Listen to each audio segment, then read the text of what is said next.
Assalamualaikum warahmatullahi wabarakatuh. Alhamdulillahi rabbil alamin, wassalatu wassalamu ala ashrafil khalqi ajma'in, sayyidina wa maulana Muhammadin wa ala alihi wa sahbihi wa man da'a bida'watihi wastanna bisunnatihi ila yaumi liqa'i rabbih wa ba'du. Subhanaka la ilma lana illa ma 'allamtana innaka antal alimul hakim. Rabbi shrah li sadri wa yassir li amri wahlul 'uqdatam min lisani yafqahu qawli. Bapak-bapak, ibu-ibu, alim ulama, cerdik pandai, tokoh masyarakat, hadirin hadirat, adik-adik, mahasiswa, mahasiswi, yang besar tak dihimbau gelar, yang kecil tak dapat disebut nama, insyaallah kita semua hamba-hamba yang dimuliakan Allah Subhanahu wa taala. Amin ya rabbal alamin. Adapun hadis yang akan kita kaji pada subuh Sabtu ini adalah hadis yang disebutkan oleh Imam Al-Hakim rahimahullah dalam kitabnya bernama Kitab Al-Mustadrak. Statusnya dinyatakan sahih oleh Imam Al-Hakim dan diakui sahih oleh Imam Az-Zahabi, maka muncullah istilah sahahahul hakim wa wafaqahu Az-Zahabi. Hadis ini disetujui oleh Imam Al-Hakim sahih dan diikuti persetujuan kesahihannya itu oleh Imam Az-Zahabi, tidak diragukan sedikit pun. Diriwayatkan dari sahabat Nabi bernama Abdullah ibnu Amr ibnu al-As radhiyallahu anhuma. Sebagian orang mengatakan hadis ini mauquf. Kalau mauquf itu artinya hanya sampai kepada sahabat Nabi, sahabat, tabi'in. Kalau sampai ke tabi'in namanya maqtu'. Kalau sampai ke sahabat namanya mauquf. Kalau sampai ke Nabi namanya marfu'. Tapi kata ulama, hadis ini mauquf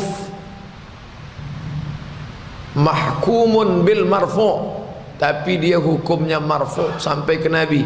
Karena tidak mungkin Abdullah bin Amr bin As berani berijtihad fil masail al-ghaibiyah, karena hadis ini bercerita tentang tanda-tanda hari kiamat yang orang tidak boleh berijtihad dalam masalah itu, kecuali dalam masalah fikih, masalah hukum halal haram. Ini masalah akidah, maka hukumnya hukum marfu'.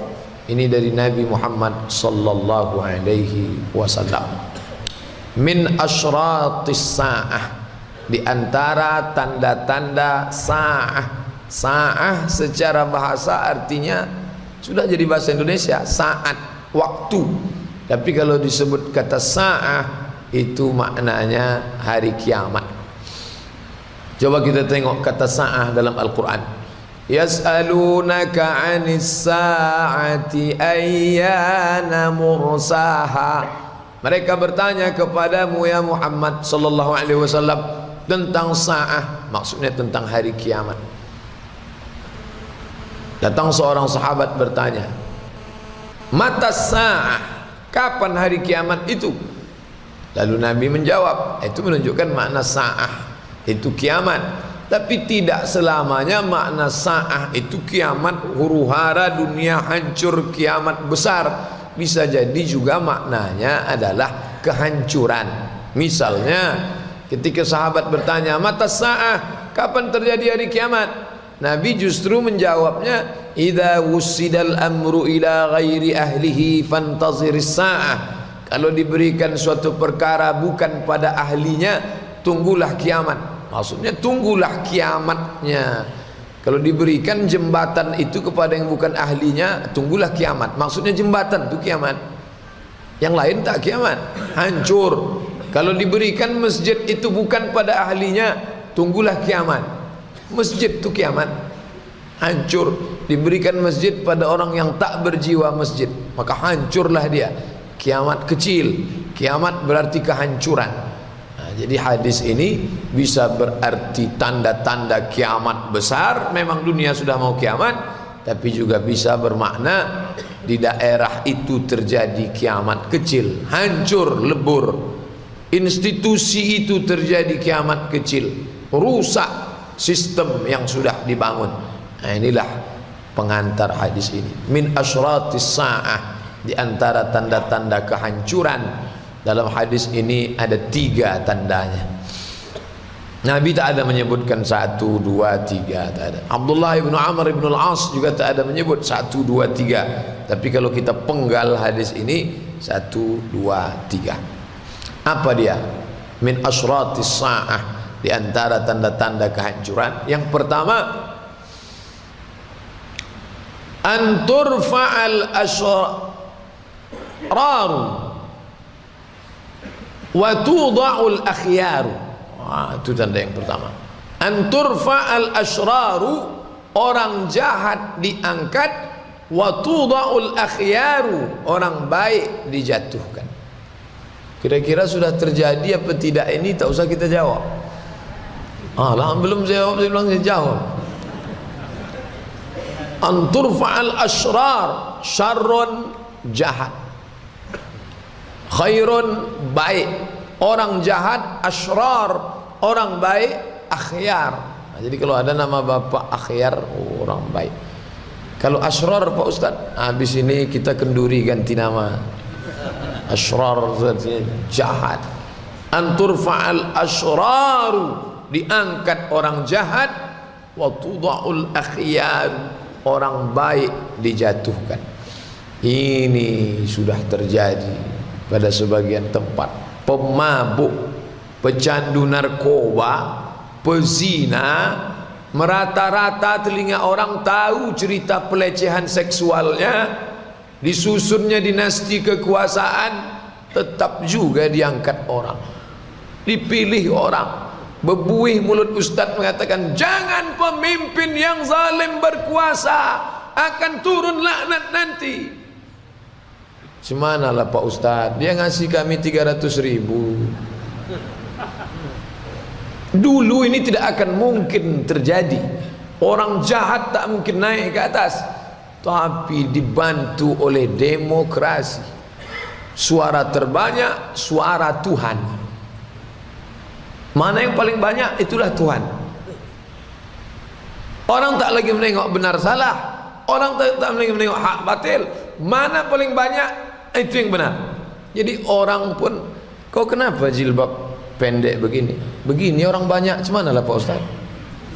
Jadi orang tidak lagi menghukumkan ini benar, ini salah menurut Quran Sunnah. Mana yang banyak dibuat orang, itulah yang benar. Kenapa? Suara terbanyak, suara Tuhan. Kebetulan yang ngajak solat 1 orang, hayya 'alas shalah. Yang ngajak main gaplik 4. Yang 4 itulah Tuhan. Suara terbanyak, suara Tuhan. Bapak Ibu yang dimuliakan Allah Subhanahu wa taala, dalam setiap aspek ini terjadi sekarang. Aspek politik, orang jahat naik, orang baik jatuh. Yang paling bahayanya, di dalam dunia akademisi pun itu terjadi. Orang yang jahat punya titel hebat, orang yang baik jujur lurus tak ada titel apa-apa. Itu kan ustadz membela diri karena tak punya titel. Bukan begitu, ini cerita. Ambil sana, kopi sini, plagiat sana, plagiat sini, akhirnya dipanggil ke Diknas Pusat, menjadi profesor termuda, penulis karya ilmiah terbaik terbanyak se-Indonesia. Orang pun menganga. Tak paham menganga, mengango. Hebat bapak tu ya, bisa pula dalam 1 tahun menulis 10 karya ilmiah. Kapan dia nulis? Ceramah lagi, seminar lagi, loka karya lagi, menggendong anak lagi, ngepel lantai lagi. Kapan dia bisa nulis begitu banyak? Rupanya sekarang dunia canggih. Semua karya ilmiah dalam bentuk PDF itu di-upload ke internet, dibaca orang se-Indonesia. Ada yang menuntut, ini karya ilmiah saya, bulat-bulat dia copy paste, cuman delete nama saja, dituntutnya. hilang titel besar. Dulu kartu nama hampir sepanjang amplop, sekarang pendek aja lagi. Dicopot dana tunjangan guru besar, dicopot nama baik, rekor muri Museum Rekor Indonesia ditarik. Orang pandai bersilat lidah, pandai berkelit, pandai menipu, pandai copy paste, pandai plagiat, itu yang sekarang naik ke atas. Turfa'al asrar, orang jahat naik, wa tuda'ul akhyar, orang baik-baik jatuh ke bawah. Bapak Ibu yang dimuliakan Allah Subhanahu wa taala, di aspek pendidikan ada, di aspek politik terjadi. Yang paling mengerikan, ini yang paling mengerikan, andai ini terjadi pada agama. Pada agama dia masuk juga. Tak jelas entah apa latar pendidikannya, tiba-tiba naik ke atas, dipanggil Maulana, guru besar kami. Apa basic pendidikan? Tak tahu Pak Ustaz. Setahu saya teknik sipil dulu tuh, mesin aja pegangan dia. Sekarang tiba-tiba datang mengaku katanya Jibril datang menjumpai dia. Sejak itu dipegangnya orang sakit sehat, dipejamnya mata, nampaknya yang tidak-tidak. Orang pula percaya kepada mukjizat-mukjizat. Diludahinya air diminum orang sembuh. Ustaz Abdul Somad tak pula bisa begitu. Jadi itulah yang diangkat sebagai penasehat spiritual, sebagai orang yang diagungkan, yang cakapnya didengar. Orang tak tahu ini jin berkawan dengan setan. Bapak Ibu yang dimuliakan Allah Subhanahu wa taala, turfa'al asrar wa tuda'ul akhyar. Orang jahat naik ke atas, orang baik jatuh ke bawah. Makanya banyak sekali kita kadang Bapak Ibu yang berilmu kesal, kenapa lah ini yang muncul di televisi ini, apalah yang disampaikan ini. Orang tidak tengok benar salah, yang penting rating. Mana yang paling banyak penontonnya, itulah. Jadi ada beberapa jamaah kita, Pak Ustadz, mudah-mudahan Dr. Mustafa Umar, Dr. Mawardi Muhammad Saleh, Dr. Saidul Amin akan muncul menjadi ulama nasional yang masuk ke TV nasional. Sebutnya Dr. Mustafa Umar, Dr. Saidul Amin, Dr. Mawardi Muhammad Saleh, tak ada disebutnya Abdul Somad, mentang-mentang tak doktor. Apa maknanya? Saya bilang, kalau persaingan itu keilmuan, insya Allah mereka-mereka ini naik. Karena tak diragukan, bidang filsafat, bidang tafsir, bidang fikih, kita tak ragu sedikit pun keilmuannya. Diakui dunia internasional, mengakui Kuala Lumpur, Madinah, Mesir. Tapi persaingannya bukan bidang keilmuan, persaingannya rating. Mana suara terbanyak, itulah yang benar.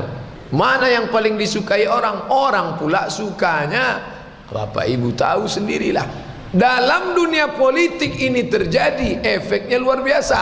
Dalam dunia akademisi intelektual kampus ini terjadi, efeknya luar biasa. Tapi ada yang lebih hebat, lebih dahsyat, andai terjadi dalam bidang agama. Akhirnya yang bicara masalah hukum halal haram tidak ditanyakan kepada tuan syekh ahli usul fikih. Bicara halal haram orang yang jahil dalam bidang halal haram, tapi televisi mempercayakan itu.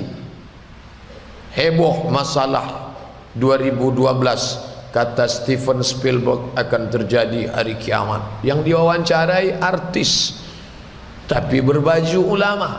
Casingnya artis, isinya ulama. Ulama yang asli tidak diwawancarai. Kenapa?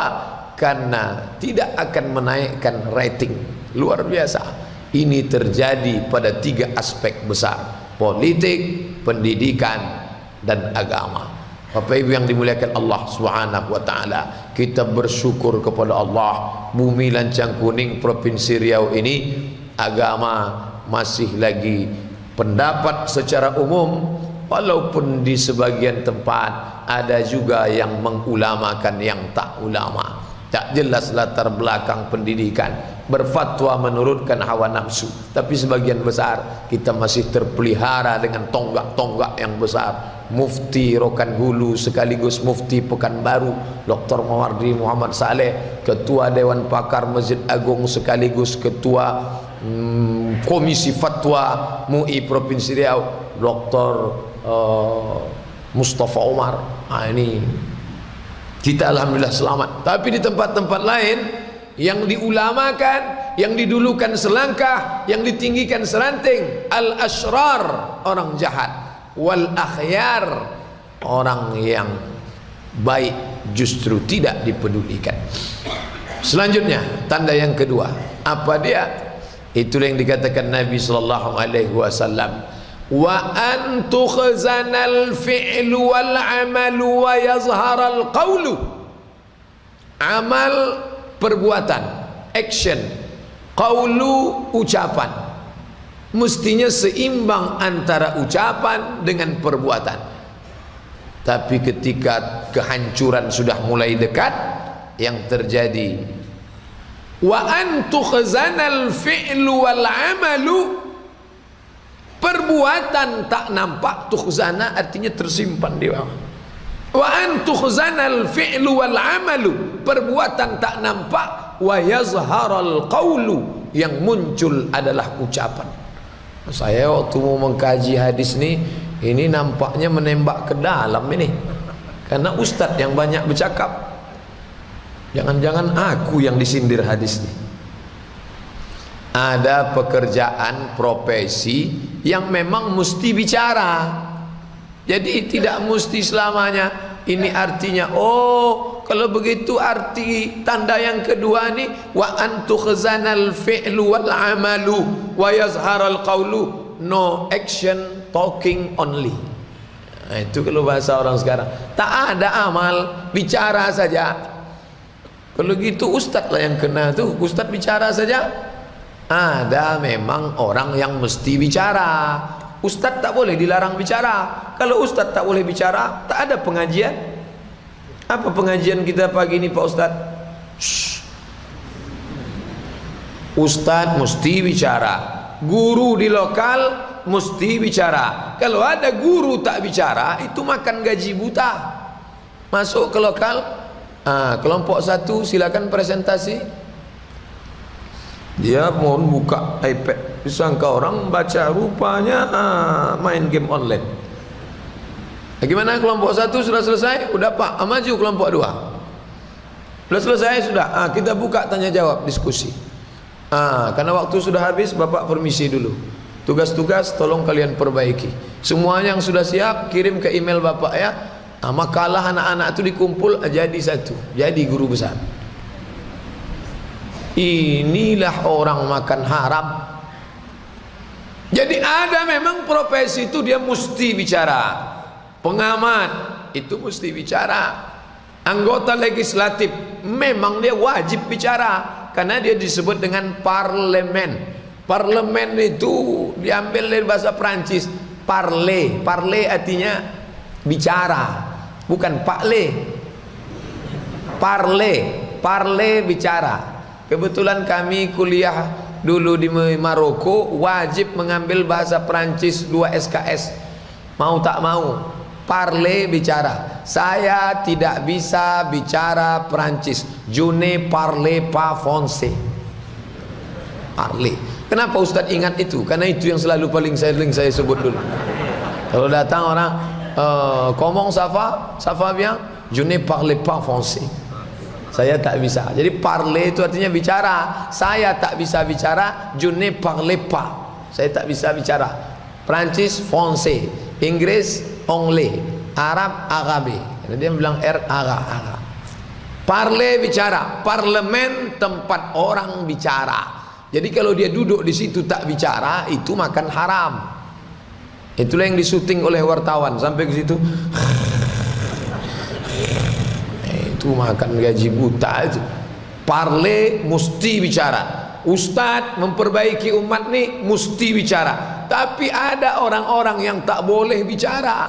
Ahli hukum itu dia bagaimana menerapkan kepastian hukum di Indonesia. Penguasa itu tak boleh terlalu banyak bicara. Yang penting actionnya, keputusannya, perbubnya. pergubnya, bagaimana berpihak kepada umat. Itu mesti. Yang sekarang ini terlalu banyak bicara, bahkan acara-acara itu isinya bicara. Bicara ini, di komen ini, bukan menyelesaikan masalah, menimbulkan masalah baru. Di mana letak masalahnya? Disitulah masalahnya Pak Ustadz. Masalah tak selesai karena dialihkan ke masalah lain, dikomen oleh satu masalah, oleh masalah lain. Disitulah masalahnya. Bapak Ibu yang dimuliakan Allah Subhanahu Wa Taala, diundang pakar ini untuk mengomentari ini, lalu muncul telepon dari ini, dikomen oleh ini, masuk ini. Padahal mereka sama-sama di Jakarta. Kalau mereka memang mau menyelesaikan masalah, duduk dia dalam satu ruangan tanpa ada konferensi pers, duduk selesai masalah. Tapi memang niatnya tidak mau menyelesaikan masalah, hanya mengalihkan masalah, pengalihan isu. Kata Nabi yang diriwayatkan oleh Abdullah ibn Amr ibn al-As, apa dia? Wa ayyukhzanal fi'lu wal amalu. Perbuatan tak nampak, tak muncul. Yang paling real, paling dekat, paling nyata di tempat kita kemarin, yang kita hampir mati mengisap asap, tak ada action. Tonton di TV, komen, baca di radio, didengar, komen, tengok di majalah, komen, di internet, komen, ngomong, tak satu pun memadamkan. Sama macam mati lampu. Ini saya trauma nyebut mati lampu nih, kadang mati betul nanti dia. Mati lampu semua. Kenapa bisa mati? Kenapa mesin tak disiapkan? Mesinnya kenapa tak dikontrol? Kenapa bensin tak dibeli? Kenapa ini bisa begini? Kenapa ini begini? Coba tak usah, yang satu hidupkan lilin satu, kan selesai. Hidup lilin, suasana tenang, Ustadz bisa ceramah kembali. Tapi karena terlalu banyak, akhirnya apapun tak nampak. Kata Nabi SAW, ini akan terjadi. Kata Nabi, tunggulah kehancuran, tidak lagi nampak amal. Alhamdulillah, para ustaz, asatiz jamaknya, mereka memang berceramah, tapi juga mereka action. Dibawa kambing nun ke kepulauan Meranti, pakaian bekas bapak ibu diikat, dibawa ke pulau-pulau tertinggal sana. Ada pula bapak ibu yang kelebihan harta, dikumpulkannya dalam satu, lalu dibelikan kapal dakwah. Lalu ustadz kita turun, saya pun dapat kiriman fotonya. Selama ini ustadz ini pakai jubah, sekarang naik trail pula.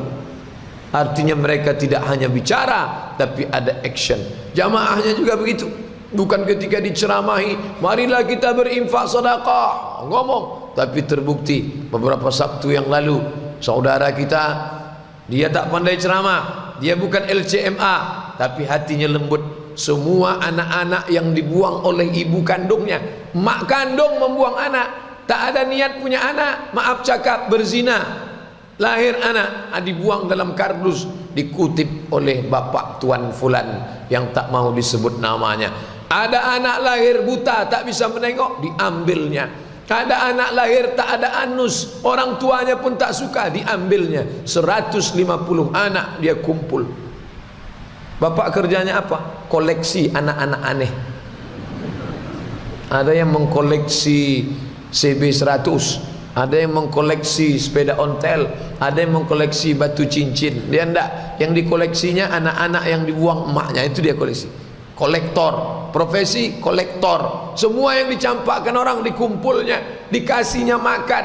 Orang lain menyumbang ke sana. Bapak ibu pun kemarin ikut menyumbang. Salah satu jamaah kita lembut hatinya, ikhlas dia karena Allah. Berapa operasi ini? 40 juta. Nih 20 dari saya, supaya dia tidak lagi buang air besar dari pelur yang dibelah, supaya dia punya anus. Dioperasilah sebagiannya dari bapak ibu. Ini bukti kita tidak omong doang, NATO, no action, talking only.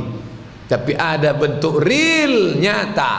Tapi pengajian terus berlanjut. Besok ada lagi pengajian dengan ustadz sana, dengan ustadz sana. Tapi kalau terlalu banyak cakap, tak ada perbuatan, kata Nabi, min asratis sa'ah, di antara tanda-tanda hari kiamat. Dulu Umar bin Khattab keluar rumah memikul gandum di atas pundaknya, tak ada ngomong-ngomong. Dia keluar saja, dia dengar suara, dia ambil baitul mal gandum, dia pikul, dia antar. Sekarang enggak. Ngomong dulu, besok saya mau mikul gandum nih, tolong siapkan agak 3 truk wartawan ya.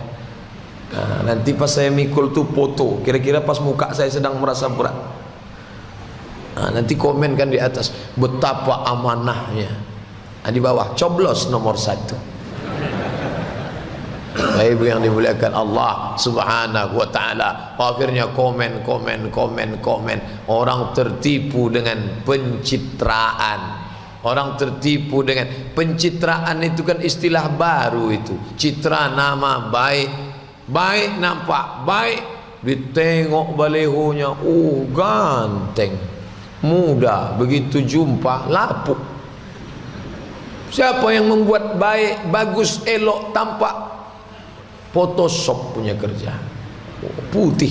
Saya pun kena juga. Semalam saya lewat di Jalan Duyung, saya tengok baleho tablik akbar. Siapalah ustaz yang ganteng itu? Saya rupanya. Putih juga rupanya ustaz ini kalau kena Photoshop. Bapak Ibu yang dimuliakan Allah subhanahu wa ta'ala. Jadi ini kita ini sudah tak lagi nampak. Tapi alhamdulillah Bapak Ibu, di selah kesibukannya, saya tanyalah ke bapak-bapak yang mengurus anak-anak yatim, orang jompo, orang susah. Pak, ya, di antara semua orang profesi macam-macam, pengacara, dokter, tukang, macam-macam, siapalah yang paling banyak nyumbang ke sini? Pukul rata, jangan hitung satu-satu person. Siapa paling banyak nyumbang kemari? Nanti kalau saya sebut Pak Ustadz terkejut. Siapa? Polisi. Selama ini kita sangka polisi itu jahat. Bahkan banyak mengatakan, Pak Ustadz, polisi itu yang baik cuma satu Pak. Apa? Polisi tidur. Tapi ternyata diam-diam menyumbang. Dulu ada polisi solat subuhnya tak pernah di satu masjid, solat di sini. Besok subuh dia di masjid. Selama dia tugas di Pekanbaru ini, semua masjid-masjid di Pekanbaru itu pernah dia sujud.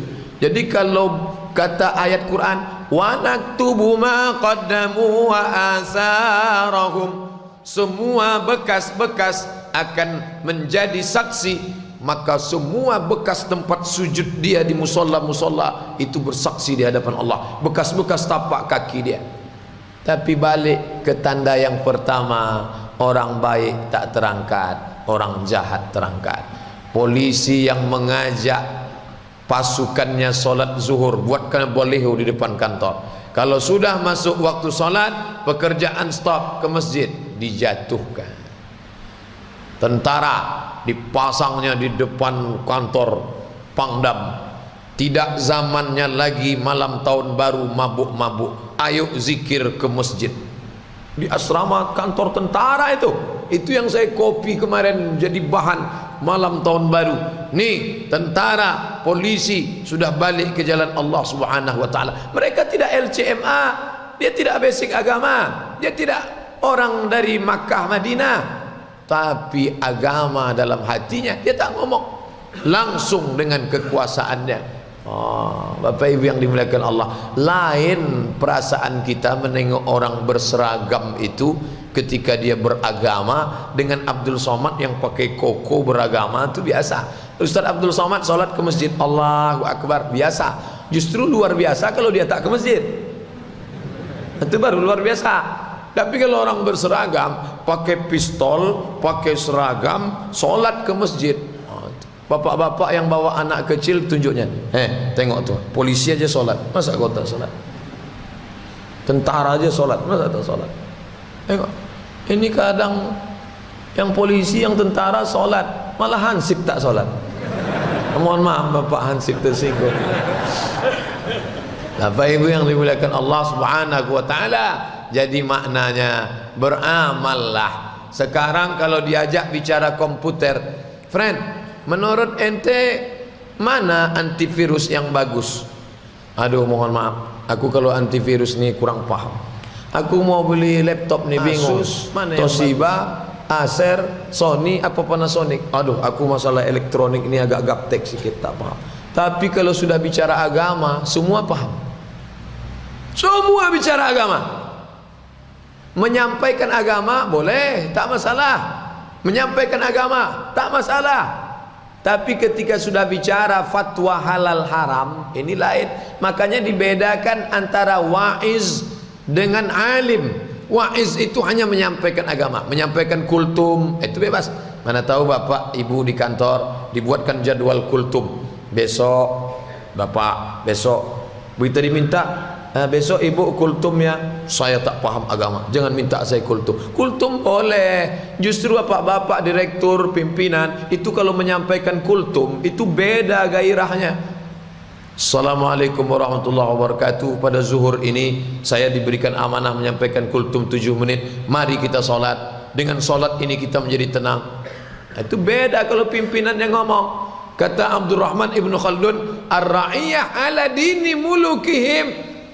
Ar-ra'iyah, rakyat, orang bawahan itu mengikut atasannya. Kalau atasannya soleh, sampai ke bawah insya Allah ngikut.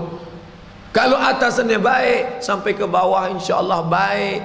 Dulu orang di Jakarta itu kalau pengajian, kata sambutan itu tetap sama seperti kita di sini. Assalamualaikum warahmatullahi wabarakatuh. Paling-paling ditambah salam sejahtera buat kita semua. Paling sampai ke situ. Tapi sekarang dari mulai atas sampai bawah, sampai RT RW pun latah. Assalamualaikum, shalom. Sejak kapan kata shalom ini populer? Sejak kepala induk ongkang itu. Shalom, shalom. Shalom bahasa Israel. Kan maknanya yang penting Pak Ustadz. Shalom dengan salam kan sama. Ya ayyuhalladzina amanu, hai orang-orang beriman, la taqulu ra'ina. Tidak boleh memakai istilah orang lain yang istilah itu menimbulkan makna fungsi ganda. Hati-hati. Ini kadang orang Islam enak saja dia. Assalamualaikum, shalom, hom, santi-santi hom. Oh, ini simbol agama, Mas.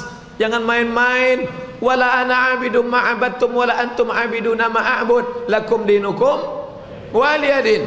Masalah interaksi sosial, masalah sekantor, tak masalah. Masalah bertetangga dekat rumah, tak masalah. Tapi kalau sudah masuk dalam simbol-simbol agama, ini sudah masuk dalam domain ruang ritual ibadah kepada Allah Subhanahu wa taala. Itu tanda yang kedua. Tanda yang ketiga, wa an yuqra al-masnatu fi qaumin wa laysa fihim man yughayyiruha aw yunkiruha. Dibacakan al-misnah kepada orang banyak, tidak seorang pun yang mengingkarinya, tidak seorang pun yang mau merubahnya, tak seorang pun yang mau meluruskannya. Lalu sahabat bertanya, wa mal misnatu? Dibacakan al-misnah di depan orang banyak, tapi orang diam, orang tak ada yang komplain, orang tidak ada yang menolak, semuanya diam. Dan diam itu tanda setuju. Sahabat bertanya, wa mal misnatu? Apa yang kau maksud membacakan al-misnah? Apa itu misnah? Ma uktutibat, sesuatu yang ditulis bukan dari kitab Allah Subhanahu wa taala. Apa maknanya? Yang bukan berdasarkan Al-Quran dan sunnah. Jadi subuh ini yang kita kaji sunnah. Al-misnah itu menyindir orang Yahudi, ada namanya misnah. Jadi orang Yahudi itu kan diturunkan Allah kitab namanya Taurat. Lalu Taurat ini mereka tulis lagi namanya Talmud. Dari Talmud ini mereka tulis lagi namanya Misnah. Nah, itu 3. Taurat, Talmud, Misnah. Tafsir di atas tafsir. Tapi sudah hilang makna aslinya. Yang ada di situ akal dan bukan pula akal, akal-akalan. mengakal-akali firman Tuhan, merusak wahyu Allah. Mereka lebih mengedepankan Misna daripada Taurat. Taurat campakkan, Talmud Misna. Maka kata Nabi menyindir, kalian pun akan ikut juga langkah-langkah orang Yahudi dan Nasrani. La tattabi'unna sunanal latina min qablikum. Kalian akan ikut tradisi umat-umat sebelum kamu. Shibran bi shibrin, sejengkal demi sejengkal, zira'an bi zira'in, sehasta demi sehasta. Awalnya kalian ikut sejengkal, lama-lama kalian ikut sehasta. Hatta lau dakhalu juhra dabbin, andai mereka masuk dalam lubang biawak, la dakhaltumuhu, kalian pun akan masuk juga ke dalam lubang biawak. Dulu orang takut lubang biawak, takut kena gigit, kecil tak mungkin, tapi kena udah ikut tradisi. Andai mereka masuk ke dalam lubang biawak sekalipun, la dakhaltumuhu, kalian masuk juga ke dalam. Dulu perempuan itu waktu akad nikah itu tak ada keluar. Perempuan itu di dalam kamar. Yang akad itu laki-laki sama perempuan. Aku nikahkan engkau dengan anak gadisku dengan mahar sebentuk cincin emas tunai. Sah. Kalau mau menanya persetujuan si perempuan, suruh keluarga ke dalam. Mau kau dinikahkan sama anak laki-laki ini, nak? Diam dia. Kalau diam, kata Nabi, as-sukutu alamatur ridha. Diam tanda setuju. Asal diam dia, setuju lah itu. Anak gadis zaman dulu. Zaman sekarang ada iklannya di radio. Kalau dia datang meminang, gua jawab iya banget atau iya aja ya. Bapak Ibu yang dimuliakan Allah Subhanahu wa taala, langkah-langkah ini kalian ikuti. Mulailah perempuan keluar, mulailah perempuan nampak.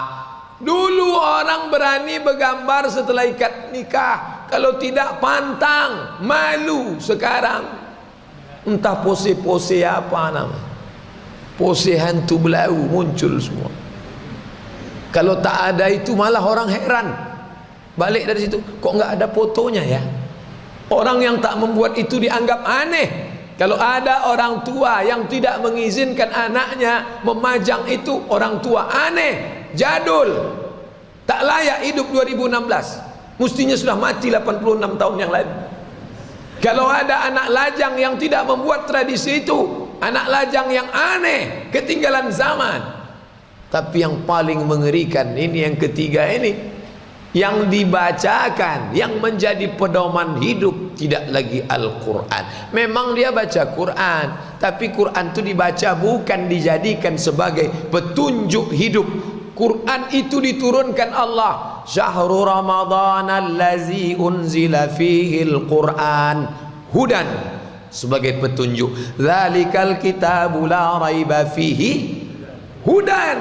Quran petunjuk. Sekarang Quran sebagai apa? Quran sebagai akad nikah. Aku nikahkan engkau dengan anakku dengan mahar sebentuk seperangkat alat solat dan kitab suci Al-Quran tak pernah dibaca sampai mati tunai.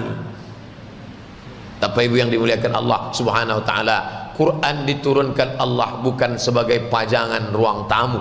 Quran diturunkan Allah bukan sebagai penghias dinding. Quran diturunkan Allah bukan sekedar dilantunkan dengan suara yang memukau indah, membuat pendengar berdecak kagum. Allah, Masya Allah. Quran bukan diturunkan Allah untuk dikirim kepada orang mati. Quran diturunkan Allah bukan untuk menjadi pemoles acara. Quran diturunkan Allah bukan sebagai pengusir hantu jembalang tanah. Quran diturunkan untuk hidayah. Oh, jadi kalau begitu tak boleh kami tulis di dinding masjid untuk kaligrafi? Boleh. Boleh. Ketika kaligrafi di dinding Masjidil Nabawi itu mau dicopot karena dianggap tidak ada zaman Nabi, datanglah Syekh Mutawalli Asy-Sya'rawi. Kalian mau mencopot ini? Iya. Coba kita tengok kaligrafi ini bagus-bagus. Apa yang terkesan di kepala kalian waktu melihat kaligrafi ini?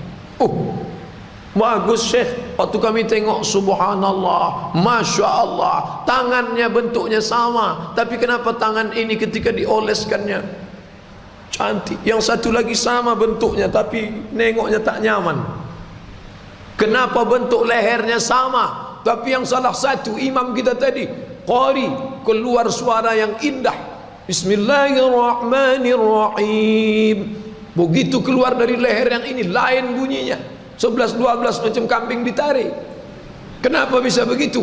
Disitulah letak karunia Allah. Ada yang dapat harta, ada yang dapat kuasa, ada yang dapat suara, ada yang dapat ilmu, ada yang dapat harta, ada yang dapat macam-macam dapat. Maka ketika melihat itu, masya Allah, indahnya suara, masya Allah. Tapi jangan sampai di dinding saja, jangan sampai dibayati sobasikan hawan jaharka saja, jangan hanya sampai pada tulisan karya ilmiah jurnal saja, tapi dia real dalam kehidupan nyata. Sekarang kita senang anak-anak yang tidak bisa baca Quran tidak boleh lagi masuk SMP.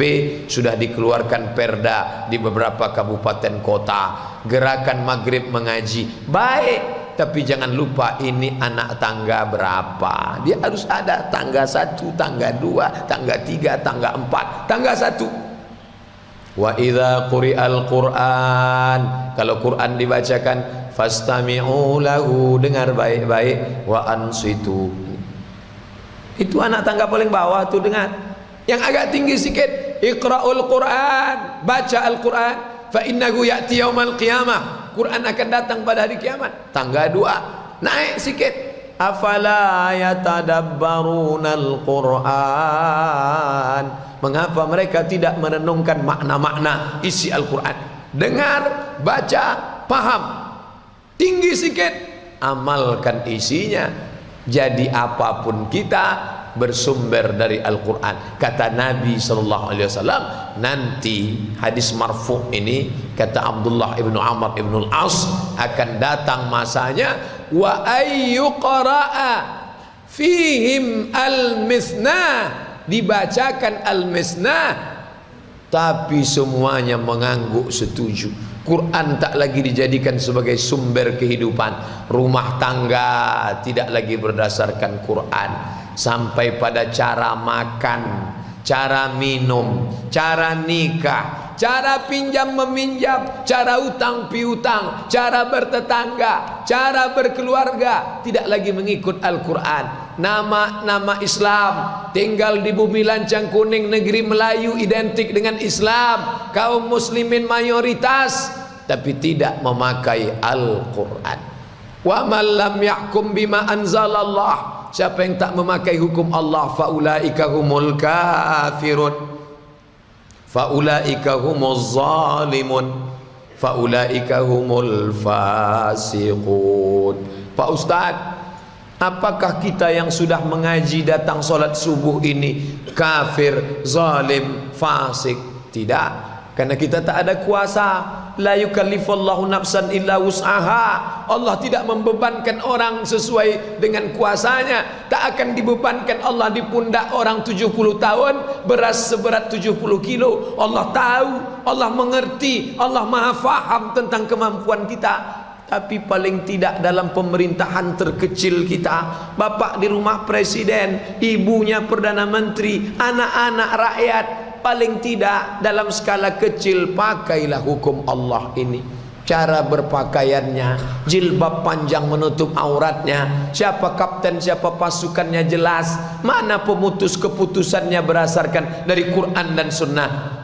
Saya memang tidak tinggal di negeri yang menerapkan hukum Allah secara total 100%, Pak Ustadz, saya memang tidak tinggal di tempat yang memakai hukum Allah, karena saya tidak tinggal pada zaman Abu Bakar, Umar, Utsman, Ali, tapi saya menerapkan itu sesuai kemampuan saya. Kalau saya masuk lokal, kata si bapak mengadu kepada Pak Ustadz, alhamdulillah, memang dia bukan dosen agama, dosen umum, mengajar bukan pelajaran agama, pelajaran psikologi. Tapi begitu dia masuk ke lokal, nampaknya laki-laki perempuan campur aduk, kursi tak tentu arah. Adik-adik sekalian, ini bukan lagi anak SD, kita bukan TK, tolong rapikan bagi dua, ini kursi laki-laki, ini kursi perempuan, atau dibagi tidak menyamping tapi ke depan ke belakang, ke depan belakang, tolong yang laki-laki maju ke depan, yang perempuan di belakang, atau laki-laki sebelah kanan, perempuan sebelah kiri. Urusan apa saya dengan mereka? Mau campur aduk, mau duduk, terserah dia. Mereka kan sudah dewasa.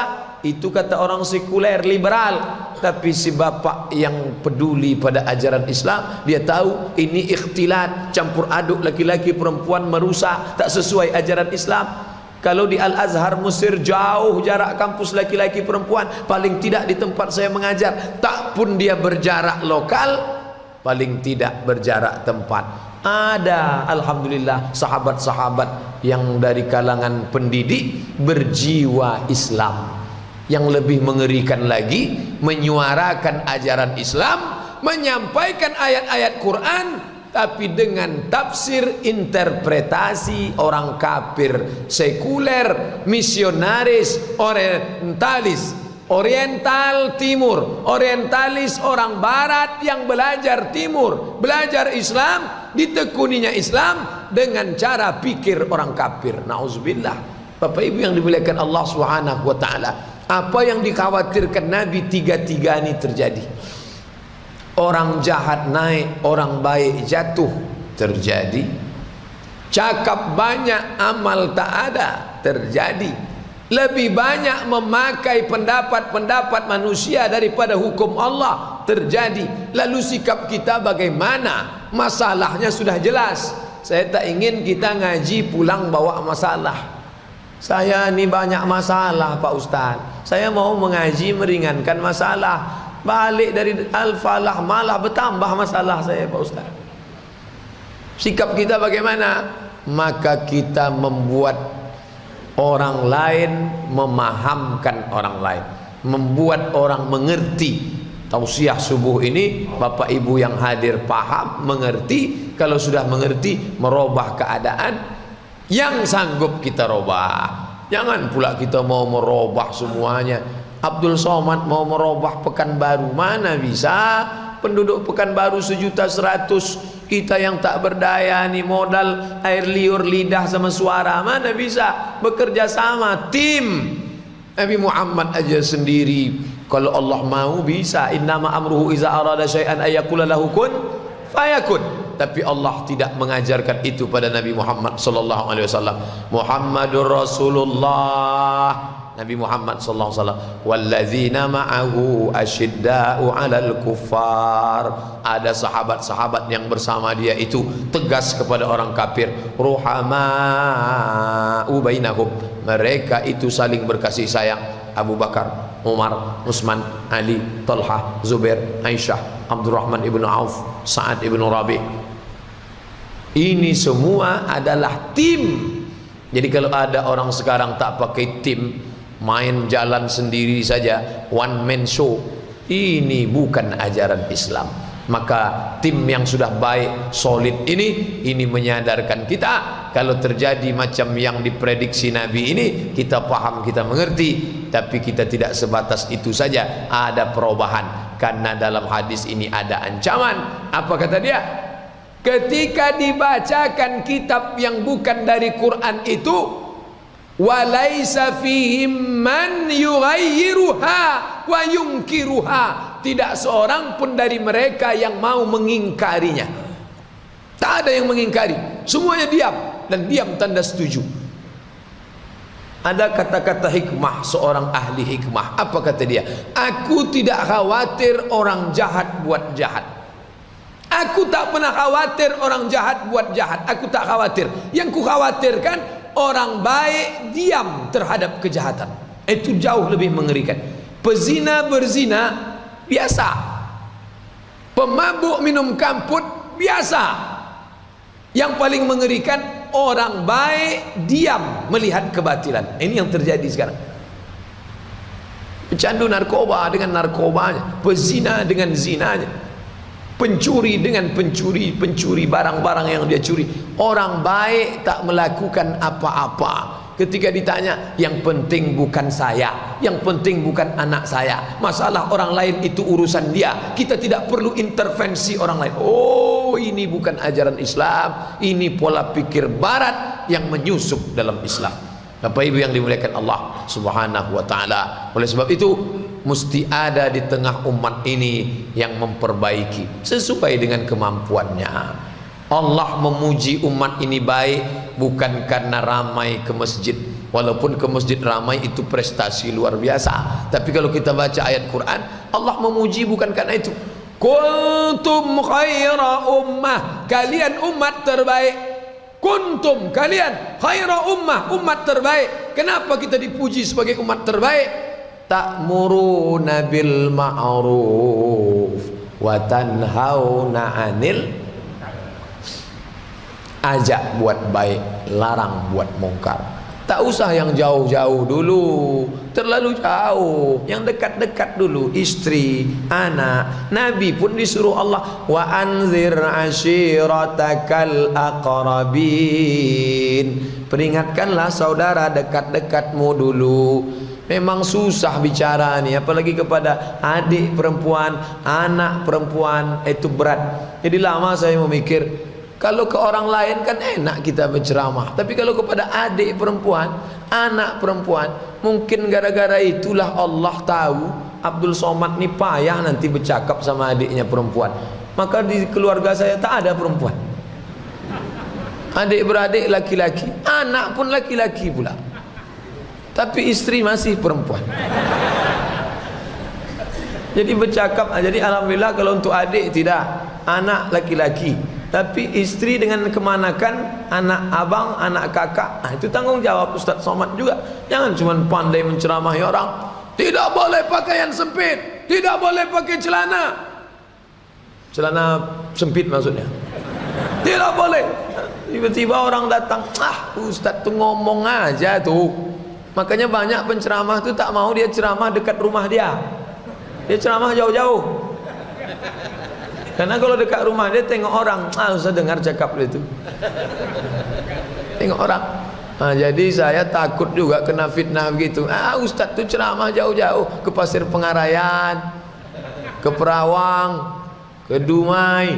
Dekat rumah mana berani dia. Makanya ada pengajian dekat rumah, subuh, Senin, Selasa, Rabu, Kamis, gaji dekat rumah, supaya jangan dibilang orang, Ustaz mana itu, Ustaz terbang hinggap, lebih lama terbang daripada hinggap.